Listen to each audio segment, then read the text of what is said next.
C100 Summer Bash, presented by 5 Hour Energy. C100 Summer Bash, tonight's the night, here with Gandhi and Danielle and Teddy Swim. Yeah, my dog. How about it? So excited. Thank you. The Door. I can't get enough of it. I'm glad to hear that, man. A friend of mine was staying at the house upstairs, is still asleep, and I have this thing with new songs, and maybe you do it too. You'd put it on repeat, and you play it over and over and over. And you think to yourself, if anyone heard me doing this, they would think I was a freaking psycho. He heard it. He's like, what are you playing The Door over and over? I'm like, can't get enough of it. Doug, I just cried and cried and cried a couple of days ago because we played Lala a couple of days ago, and one of the tents brought me in, and believe it or not, Papa Roach had just did a cover of it, and Jacoby was singing The Door, and they showed it to me, and I sobbed and sobbed and sobbed. It's one of my favorite bands of all time, and I mean, can you believe that, dog? It makes me emotional now. Like that Jacoby just sang that song. It's like so crazy. This is so crazy. Life is so beautiful. The whole thing is crazy. So look, a year ago, would you ever think that would have happened, right? Or 2 years ago? Not that, but I like to always think that this was going to happen, but it's just not ever the way you see it being, you know? Sometimes you get impatient about things and you want things right now, and I think timing is such a beautiful thing, and there's always some on the other side to give you like a love for this again, and sometimes even when you get to that point where it kind of starts feeling like a job, or it gets like, you know, you just, something else reminds you to be grateful, you know, and it's like that kind of stuff is just, dog, come on, man. But it is happening right now. Yeah, it is, I man. feel like it's his mom, too, because your mom is adorable. And you yeah. guys, you love her so much. I do. She And was it's just so with me cute. yesterday. Yeah. I feel like she keeps you grounded a lot. Oh, she so does, and she kept me grounded when I was a child as well. Well, speaking of... And I mean grounded as in like not in the good. house? Yeah, in the house. You couldn't go The in the house grounded. You're grounded. house arrest type of situation. So you were talking about crying because Jacoby did a cover of your song, but I got very teary watching all the duets that have happened on TikTok with your Yeah. song. It's fascinating how many different takes can be put on one track. Are you ever going to use any of these people? Do they inspire you? Yeah, progress? man. Actually, so my dog Luya, he's an artist. Him and his dad are here this evening, and you know we became like such good friends because of him doing a duet like the open verse thing of The Door, and I mean they got riffs, and I don't know. I mean I don't know if we put them out or anything, but I would like to. But you know, I think in order to have a hit today though, don't you have to put like 300 versions of something out? You know, it's the only way to get 3,000, anything I now. think. Yeah, it's Something probably like what it that. is. Yeah. You always put so much emotion in your music, in your performances, and in conversation as well. Have you ever been performing and you just forgot where you were, why you were there? You were just so locked in to that moment with your song and your lyrics and your sound.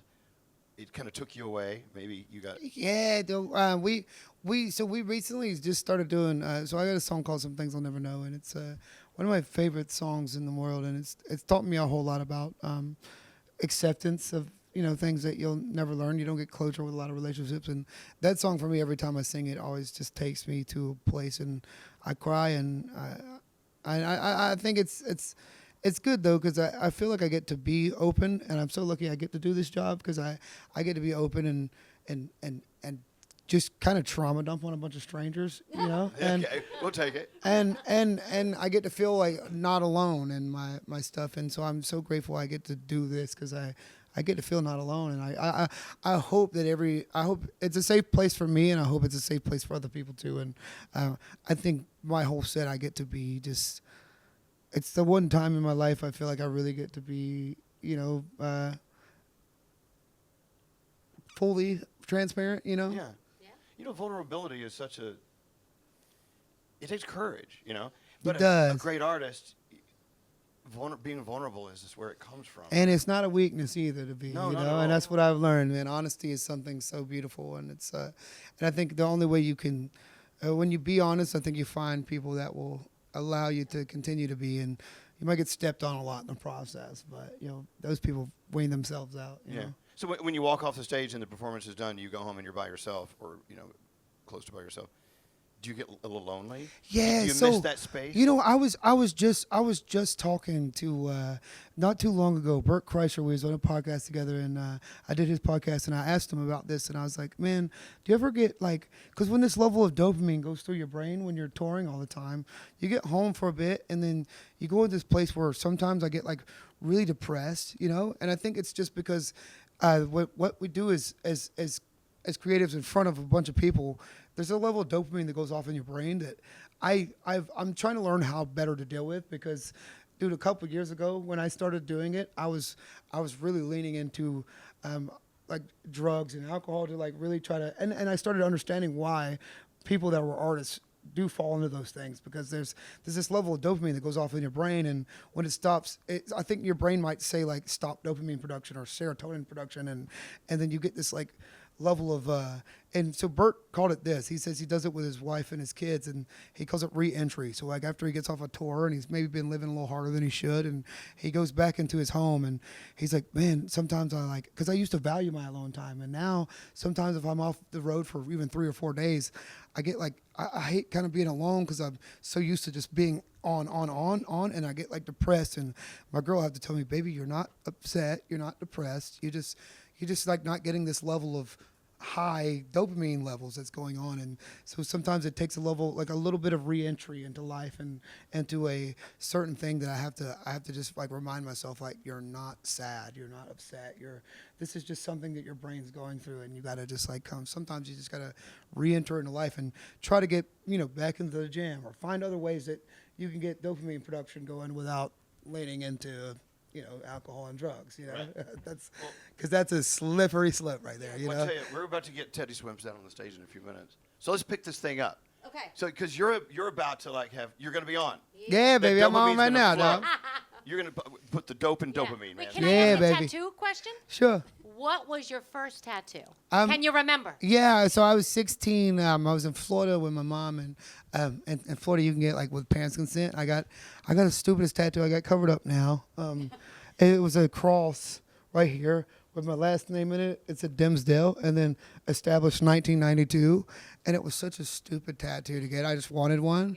I was like going to high school, cut my sleeves off, and like, yeah, so tatted up, and I ended up getting covered up because like by the time I was 18, I was a completely different human being. And not that I'm a guy to ever take advice on tattoos from, but I think 16-year-olds might be like too early to make lifelong decisions. You know what I mean? Like, Do you have a favorite tattoo? yeah, I have one right here. It's a picture of my best pal Derek. He's done a lot of this arm, my head, and we've done a lot of firsts together. And when he was like starting tattoo, he's been tattooing me for like 6 years, and he was like kind of afraid to start doing like portraits. And so one day I came over and I was like, well, why don't you just do a portrait of yourself on me, because you're not gonna make yourself look stupid on your best friend. And sure enough. That was very bold. Yeah, and then he did it, and he ended up doing another Dave Chappelle right here on my leg too, and he's done a lot of amazing portraits now, and he's really crushing it. He's done my eyelids, my head, and my arm, and a lot of my back that I haven't finished, and he's my dog. Have you met Dave Chappelle yet? And showed him Yeah, your inner thigh? I haven't showed him, so I got a chance this past year. He was having like a Grammy party, and I got to go. And I got to go. He's doing this like open jam thing. It was so cool. And Dave Chappelle was singing, and dude, Thundercat was playing bass, and Corey Henry was on keys, and he had this open jam thing. And so I got to go up there and sing with him for a bit. And I wasn't gonna drop trowel, in front of him, but I was like, hey, bro, I got a tattoo of you right here, How else though, are you by the going way. to show him? Yeah, I just. You're going to have to pull your pants down. Yeah, so but I Dave was, Chappelle- I don't want to. I didn't want to like them walk in there and be like, "That's him, officer." So you know what I mean? Like, You probably should have put and that we one were on just your talking arm. about, if I get naked, everybody leaves the room. You I know what I know. mean? We were just talking about that. Well, I have one tattoo. It's right here. It's Willie Nelson. You should see it. Yeah. It's awful. Scares the hell out of people. It's not funny. It's kind of sad. Willie and Willie, huh? I You got know Willie what I'm saying? Wilson. That's what we call it. Willie right next to Willie, huh? So Teddy, I mean, here you are. You're moments away from hopping on that stage. Does it happen automatically? You just get picked up, or you go out there and it takes something in your mind. You have to work out to like be on and be as No, great I think as you are. I think I always love, like, again, it's like my safe place. It's like my sanctuary, and I'm so lucky I get to do this with some of my best friends I've known my entire life. So it's never a hard thing to turn on.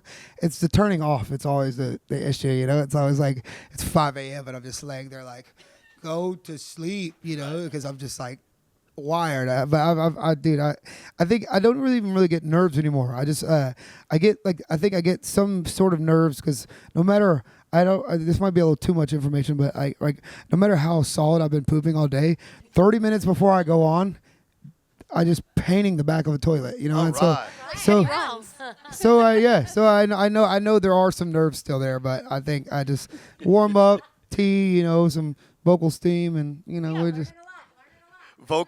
Vocal steam. I tell you, this is a very, very descriptive conversation. It's I love in-depth. it. It really is. Well, Well, I can't wait till we can all be in the audience to like be your fans tonight. I so hope you enjoy it. You really rip it up more than anyone I can think of right now. So Thank you, man. in the bathroom and on the stage. Yeah, Okay. I sure do. Right. You should be in the bathroom with me. I really rip it up in there. Oh my God. Let's all take turns going into the bathroom to watch it rip it up. This has been my favorite moment of the day. honestly. Ted, Well, so- you just had Shabuzi in here though, isn't it? Yeah. yeah, Hey, he's awesome, right? Yeah. He's so cool, dude. I know, but when he left the bathroom, it was totally clean. I didn't. Yeah. He left it clean for you. But he did say something My weird dog. on there not too long ago. Okay, well, Teddy, yeah. thank you so much for Thank being you, here. It's an man. honor. Teddy Swims, right there.